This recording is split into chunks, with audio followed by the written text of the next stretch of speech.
एक छोटे से गांव में रामू नाम का एक बहुत ही गरीब आदमी रहता था। उसके पास धन नहीं था, लेकिन उसका दिल बहुत बड़ा था। इस बार महामारी ने पूरे गांव को बेहाल कर दिया है। पता नहीं इसके बाद अब क्या होगा। हमारे पास जो कुछ भी था अब सब कुछ समाप्त हो चुका है। पता नहीं आगे क्या होगा। भगवान पर विश्वास रखो सीता, कोई ना कोई रास्ता जरूर निकलेगा। मैं आज ही जमींदार के पास कुछ काम मांगने चला जाता हूँ, शायद वहां कोई काम मिल जाए। जमींदार जैसा लालची इंसान जो कभी किसी का भला नहीं चाहता, क्या वो तुम्हारी मदद करेगा? एक बार पूछने में क्या जाता है। तभी उनका बेटा कान्हा बोला, अम्मा, मुझे बहुत भूख लगी है, कुछ खाने को दो ना। थोड़ा सब्र करो बेटा। पिताजी, क्या आज खाना मिलेगा? हाँ बेटा, मैं पूरी कोशिश करूंगा। ये कहकर रामू घर से निकल पड़ा। कुछ देर बाद वह जमींदार के घर के पास पहुंचा। जमींदार साहब, क्या आपके पास कोई काम मिल सकता है?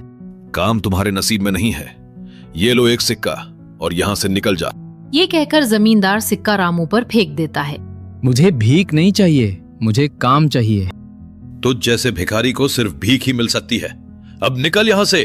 दुखी और मायूस होकर रामू वहां से चला जाता है। चलते चलते वह मन ही मन सोचता है, अगर मैं जंगल की तरफ चला जाऊं तो शायद कुछ फल मिल जाए जिनसे मेरे परिवार का पेट भर सके। ये सोचकर रामू जंगल की ओर चल पड़ा। चलते चलते उसे एक कमजोर सी आवाज सुनाई दी, बचाओ, मुझे बचाओ। रामू ने देखा कि एक तोता जाल में फंसा हुआ है। डरो मत, मैं तुम्हें अभी आजाद कर देता हूँ। ये कहकर रामू जाल काट देता है। तुम्हारा बहुत बहुत धन्यवाद, तुमने मेरी जान बचाई। पर तुम कौन हो और इस जंगल में क्या कर रहे हो? मैं रामू सोच रहा था कि इस जंगल से कुछ फल मिल जाएंगे ताकि अपने परिवार के लिए खाने का इंतजाम कर सकूं। लेकिन यहाँ पहुंचा तो देखा कि तुम इस तरह मुसीबत में फंसी हुई हो। क्या अब तुम ठीक हो? हाँ, मैं अब ठीक हूँ। तुमने मेरी जान बचाई है, इसलिए मैं भी तुम्हें कुछ देना चाहती हूँ। तुम यहीं रुको, मैं थोड़ी देर में आती हूँ। ये कहकर तोता वहां से उड़ जाता है। रामू वहीं बैठकर तोते का इंतजार करने लगता है। थोड़ी देर बाद तोता अपने मुंह में एक सोने का सिक्का लेकर उड़ता हुआ आता है। सिक्के को नीचे रखकर वह रामू से बोली, ये एक सोने का सिक्का मेरी तरफ से तुम्हारे लिए है। इसे बेचकर तुम अपने पूरे परिवार का पेट भर सकते हो और तुम हर रोज मेरे पास आना, मैं यहीं मिलूंगी। मेरे पास एक खजाना है, मैं तुम्हें हर रोज एक सोने का सिक्का दे सकती हूँ। रामू खुशी खुशी वह सोने का सिक्का पकड़कर वापस आ जाता है। फिर रामू उस सोने के सिक्के को बेचने के लिए जमींदार के पास जाता है। जमींदार साहब, मेरे पास ये सोने का सिक्का है, क्या आप इसे लेकर मुझे इसके बदले पैसे दे सकते हैं? हाँ हाँ, क्यों नहीं, लेकिन ये तो बता, ये सिक्का तुझे कहाँ से मिला? मुझे ये आपको बताने की जरूरत नहीं है। ठीक है, तू जहां से भी लाया हो, मुझे उससे क्या। ये कहकर जमींदार रामू को पैसों की एक थैली दे देता है। जमींदार से पैसे मिलने के बाद रामू चुपचाप वहां से चला जाता है।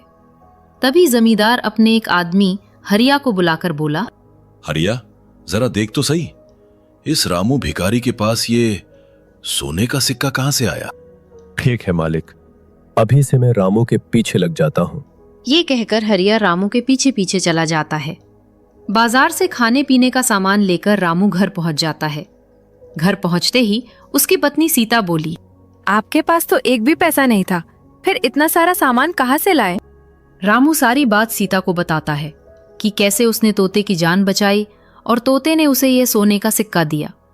लेकिन ये सारी बात हरिया भी चुपके से सुन लेता है और चुपचाप वहां से निकल जाता है। थोड़ी देर बाद हरिया जमींदार के पास पहुंच जाता है और सारी बात जमींदार को बता देता है। अच्छा, तो ये बात है। ठीक है हरिया, तू जा, उस रामू का क्या करना है मैं खुद देख लूंगा। अगले दिन रामू जंगल की ओर चल पड़ता है, लेकिन इस बार जमींदार भी चुपके से उसके पीछे पीछे आता है।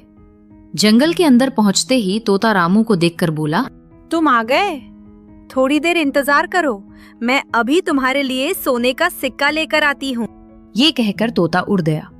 तभी पीछे से जमींदार रामू को पकड़कर बांध देता है।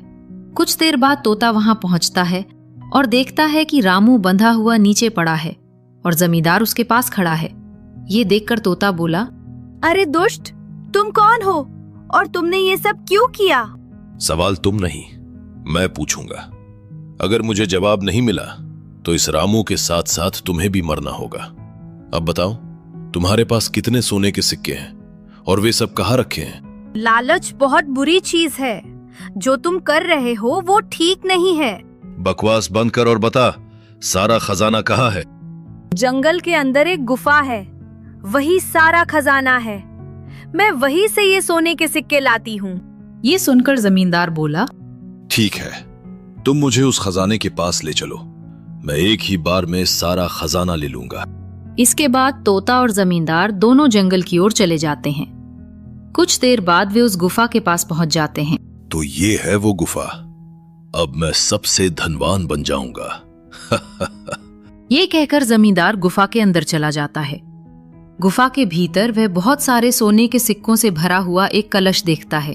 यहाँ तो एक पूरा कलश भरकर सोना रखा है और वो बेवकूफ रामू एक एक करके ले रहा था। इसीलिए तो मैं जमींदार हूं और वो भिखारी। ये कहकर जमींदार उस कलश को उठाने जाता है, तभी उसके सामने एक राक्षस आ जाता है। राक्षस गुस्से से जमींदार से बोला, तुम कौन हो और तुम्हारी हिम्मत कैसे हुई मेरी गुफा में आने की?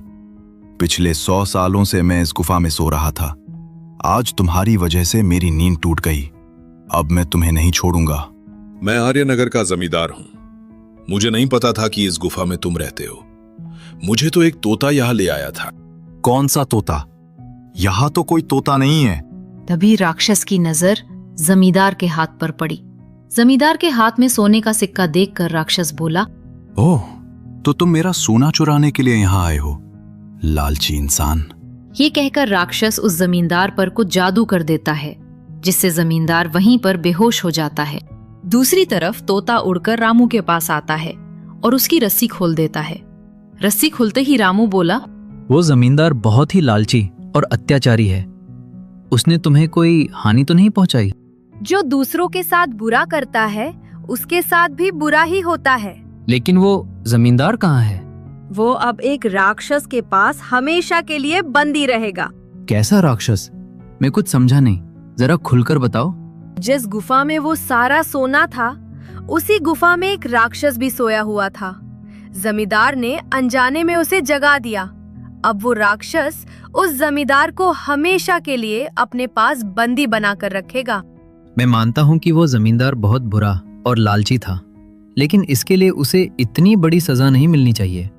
हमें उसकी मदद करनी चाहिए। अगर तुम उस जमींदार को बचाने के लिए उस गुफा में गए तो वो सोना हमेशा के लिए गायब हो जाएगा और तुम्हारी जान भी जा सकती है। मुझे उस सोने का कोई लालच नहीं है, और अगर किसी की जान बचाते हुए मेरी जान भी चली जाए तो भी मुझे गर्व होगा। ये सुनते ही तोता बोला, तुम सच में दिल के बहुत साफ और बहादुर इंसान हो। ठीक है, मैं तुम्हें एक राज की बात बताती हूँ। यहाँ से उत्तर दिशा में जाने पर एक सफेद रंग का फूल मिलेगा। अगर उस फूल को उस राक्षस के ऊपर फेंक दो तो वह राक्षस तुरंत ही सो जाएगा। तभी तुम उस जमींदार को वहाँ से निकाल सकते हो। ये सुनते ही रामू उत्तर दिशा की ओर चल पड़ा। थोड़ी देर चलने के बाद उसे वह सफेद फूल मिल जाता है। लगता है यही वो फूल है जिसके बारे में तोते ने बताया था। रामू वह सफेद फूल लेकर उस राक्षस के पास पहुंच जाता है और उस फूल को राक्षस के ऊपर फेंक देता है। देखते ही देखते राक्षस वहीं गिरकर सो जाता है। राक्षस के सोते ही रामू ने धीरे से जमींदार से कहा, जमींदार साहब, उठिए, हमें जल्दी से यहाँ से निकलना होगा, इससे पहले कि राक्षस फिर से उठ जाए। तभी जमींदार उठकर खड़ा हो जाता है और रामू के पीछे पीछे वहां से निकल जाता है। कुछ देर बाद दोनों जमींदार के घर पहुंच जाते हैं। मुझे माफ कर दे रामू, मैंने तेरे बुरे वक्त में तेरे साथ बहुत गलत किया था, लेकिन तुमने सब कुछ भूलकर मेरी जान बचाई। अब मैं तेरी मदद करना चाहता हूं। आज के बाद तुम्हें जब भी जिस किसी चीज की जरूरत होगी तुम मुझे बताना। ये कहकर वह रामू को पैसों की एक थैली दे देता है। रामू वे पैसे लेकर घर वापस आ जाता है। रामू को देखकर सीता बोली, आप इतने समय से कहाँ चले गए थे और ये आपके हाथ में क्या है? रामू ने हंसते हुए कहा, ये मेरे कर्मों का फल है।